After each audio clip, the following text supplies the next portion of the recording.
మళ్ళీ మా మీదకి వచ్చారు. అప్పుడు పోలీసులు మధ్యలో పోలీసులు వస్తున్నప్పుడు పోలీసులు కూడా వాళ్ళు ఇష్టం వచ్చినట్టు తోసి పోలీసులు కూడా లెక్క చేయకుండా మళ్ళీ మా మీదకి రాళ్లు దురివారు. రాళ్లు రువిన సందర్భంలో ఈ లోపల అందరికి తెలిసి తెలుగుదేశం వాళ్ళు అక్కడికి వస్తే మేము అక్కడ రోడ్డు మీద కూర్చుని మా కార్యాలయం ధ్వంసం చేశారు, మా కారులు ధ్వంసం చేశారు, అద్దాలు పగల కొట్టేశారు. మా వాళ్ళ అదే విధంగా లక్ష్మి అనేటువంటి ఒక కార్యకర్త ఒక నాయకురాలను కూడా తలకాయ పగల కొట్టేశారు అదే సందర్భంలో. పాయింట్ ఏంటంటే రైట్ ఓకే ఓకే అప్పుడు ఏం జరిగింది అనేది మీరు ప్రత్యక్షంగా ఉన్నారు కాబట్టి మీరు బాధితుడు కాబట్టి కళ్ళకు కట్టినట్టు వివరించారు. ఇక్కడ నా పాయింట్ ఏంటంటే వలభనేని వంశీ ఈ కేసులో A71గా ఉన్నారు, సీన్లో ఉన్నారా అంటే సీన్లో లేరని చెప్తూ ఉన్నారు పోలీసులు కూడా. A71ని A1గా మార్చి ఇప్పుడు కక్షపూరితంగా మరి ఏదో రకంగా ఇబ్బంది పెట్టాలి కదా. అంటే వలభనేని వంశీ అంటే ఈ గన్నవరం టీడీపీ ఆఫీస్ మీద దాడి కేసులో మాత్రమే కాదు, ఆయన చాలా సెన్సేషనల్ అసెంబ్లీ వేదికగా ఆయన కొన్ని చౌకబారు మాటలు మాట్లాడడం. అంటే అప్పుడే లోకేష్ రెస్పాండ్ అయ్యారు, రెడ్ బుక్ అన్నారు, నారా భువనేశ్వరి బాధపడ్డారు, చంద్రబాబు నాయుడు అయితే టీడీపీ మీ ఆఫీస్లోనే కన్నీళ్లు పెట్టుకుని వెక్కి ఏడ్చిన పరిస్థితి.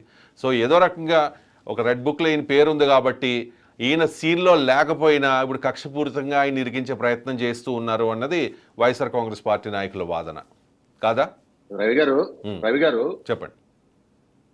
ఎప్పుడైతే దొంతు చిన్న తిట్టాడో వల్లభనేని వంశీని, తిట్టిన మరునాడు ఉదయమే ఆయన కార్యకర్తల మీటింగ్ పెట్టి అక్కడ ఒక సపోటా తోట ఉంటది ఆ బస్ స్టాండ్ ఎదురుగా, ఆ సపోటా తోటలో ఉదయం 7ంటికి మీటింగ్ పెట్టి మొత్తాన్ని పోగేసి ఈ రోజు ఏదో ఒకటి చేయాలి మనం అని చెప్పి స్కెచ్ చేసి, తర్వాత వంశీ గారికి కూడా ఆ రోజున కారులో ఖచ్చితంగా మా కార్యాలయం దగ్గరికి వచ్చి వీళ్ళు పగల కొడుతుంటే కారులో కూర్చుని మొత్తం కూడా పర్యవేక్షించి అయిపోయిన తర్వాత ఆయన అక్కడి నుంచి వెళ్ళాడు. అర్థమైందండి? అంతేకాదండి ఇంకొకటి, ఆ రోజున దాదాపుగా 32-30 పైచిలుకు మంది మీద మా మీద కేసులు కట్టారు. అసలు నేను ఆ ఊరు అతను కాదు, అక్కడ మాది తోటల వల్లూరు, నేను ఆ రోజు కేవలం బీసీ నాయకుడి మీద దాడి చేశారు అని దానికోసం నేను అక్కడికి వెళ్తే 132, 134, 133, 134 నెంబర్ 3 ఎఫ్ఐఆర్లు కట్టారు. ఇవాళ 134 ఎఫ్ఐఆర్ కోర్టులో కూడా ఇది ఫేక్ అని చెప్పి తీసేయటం జరిగింది. సరే, ఇంకా మా మీద 2 ఎఫ్ఐఆర్లు ఉండే సరే అవి కూడా, ఎందుకంటే చట్టం న్యాయం కోర్టులో ఉంది కాబట్టి ఖచ్చితంగా మేము ఆ రోజు తప్పు చేయలేదు, మేము ఆ రోజు ఏ పాపం చేయలేదు, మా కారులు పగలు కొట్టించుకున్నాం, మా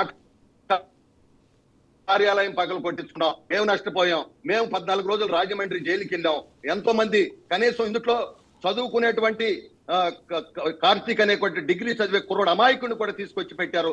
అట్లాగే ఎంతో మంది ఇందులో సంబంధం లేని వాళ్ళు కూడా చదువుకునేటువంటి వాళ్ళని, ఎందుకంటే నాతో పాటు వాళ్ళందరూ కూడా వచ్చారు గన్నవరం పిల్లలు, అదే విధంగా సంబంధం లేని నాయకులని పెట్టారు. వాళ్ళు ఇష్టం వచ్చినట్టు కేవలం కక్షతో ఎవరెవరైతే గన్నవరంలో తిరుగుతా ఉన్నారో వాళ్ళందరూ మళ్ళీ తిరగకుండా చేయాలి. ఎందుకంటే వైసీపీ ప్రభుత్వం ఒక 25 సంవత్సరాలు ఈ రాష్ట్రాన్ని ఏలిద్ది, ఎవరు అడ్డం వచ్చినా తొక్కేయాలి, ఎవరు అడ్డం వచ్చినా అంటే అప్పుడు వాళ్ళది అధికారం కాబట్టి మీ మీద కక్షపూరితంగా కేసు పెట్టి ఉండొచ్చు. ఇప్పుడు మీది అధికారం కాబట్టి మీరు అధికారంలో ఉన్నారు కాబట్టి వంశీని ఏదో టార్గెట్ చేశారు కాబట్టి కేసులో ఇరికించే ప్రయత్నం చేస్తూ ఉన్నారనేది వాళ్ళు చెప్తున్న వెర్షన్. ఓకే, ఇదంతా అంత తీవ్రత ఉన్న కేసా అంటే ఒక టీడీపీ ఆఫీస్ మీద దాడి చేసిన కేసు. నాకు తెలిసి ఈ కేసులో స్టేషన్ బెయిలో లేకపోతే నాన్ బెయిలబుల్ బెయిలబుల్ బయటకు వచ్చేస్తారు. కానీ వంశీని వెతికే ప్రయత్నం గత కొన్ని వారాలుగా జరుగుతోంది. వంశీ కౌంటింగ్ రోజునే ఆయన ఓడిపోతాడని ఇంక తెలిసిన పరిస్థితుల్లో ఆయన హైదరాబాద్ సేమ్ డే ఫ్యామిలీతో పాటు వెళ్ళిపోయారు. అంటే మీరు చెప్తూ ఉన్నారా, మీలాంటి నాయకులు చెప్తూ ఉన్నారు ఆయన పారిపోయారు అని చెప్పేసి. ఆ తర్వాత 2 సార్లు ఆయన గన్నవరం వచ్చారంట, వైసీపీ కార్యకర్త ఎవరో చనిపోతే పరామర్శించడానికి మాత్రమే. అది కూడా చాలా సీక్రెట్గా వచ్చిన పరిస్థితి. సో ఇప్పుడు ఆయన దొరికారనే ప్రచారం నిన్న జరిగింది, అరెస్ట్ చేశారని జరిగింది. చివరికి పోలీసులు ఏం చెప్పారంటే యూసఫ్, రమేష్ ఇద్దరు వాళ్ళ పేర్లు చెప్తూ ఉన్నారు, ముఖ్య అనుచరులు వాళ్ళు దొరికారు అని చెప్పేసి. వంశీ దొరికితే ట్రీట్మెంట్ ఏ రకంగా ఉంటుంది? ఓకే, చట్టం తన పని తాను చేసుకెళ్ళిపోతుంది, ఇలాంటి డైలాగులు అన్నీ మనం గతంలో విన్నాం, ఇప్పుడు కూడా విన్నాం. కాబట్టి ఏం ట్రీట్మెంట్ ఏ రకంగా ఉంటుంది చెప్పండి. రవి గారు చెప్పండి. రవి గారు, నేను ఒక్క విషయం మీకు మనవి చేస్తున్నా. చెప్పండి. ఆ రోజున మాకు ఏం సంబంధం లేదు, మా కార్యాలయం ధ్వంసం చేసి మా కార్లు మమ్మల్ని అక్రమంగా పెట్టడం కాకుండా సెక్షన్ 143, 147, 149, 307, 333, 341, 353 ఐపీసీ, 31R, 31S, అదేవిధంగా 32V SC/ST, ఈ విధంగా మా మీద 11 రకాల కేసులు ఆ రోజు మా మీద కట్టారు. ఇవాళ మేము ఒకటే మనవి చేస్తున్నాం, ఇవాళ ఎవరి మీద కూడా మీరు అన్నారు ఇందాక రెడ్ బుక్ అని. రెడ్ బుక్ అంటే ఏంటండి?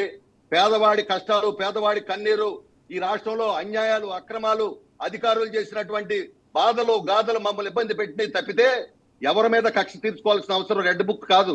రెడ్ బుక్ పేదవాడి కన్నీరు, పేదవాడి కష్టం, ఈ రాష్ట్రంలో అన్యాయం, ఈ రాష్ట్రంలో రాజ్యాంగం.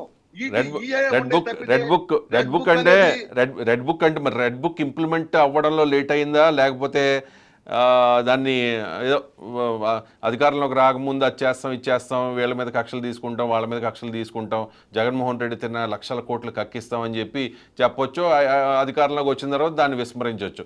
కానీ లోకేష్ చాలా క్లియర్గా చెప్పారు, దానిలో కొంతమంది పేర్లు ఉన్నాయి, వాళ్ళ తాట తీస్తాం, దోలు తీస్తాం అని కూడా చాలా క్లియర్గా చెప్పిన పరిస్థితి.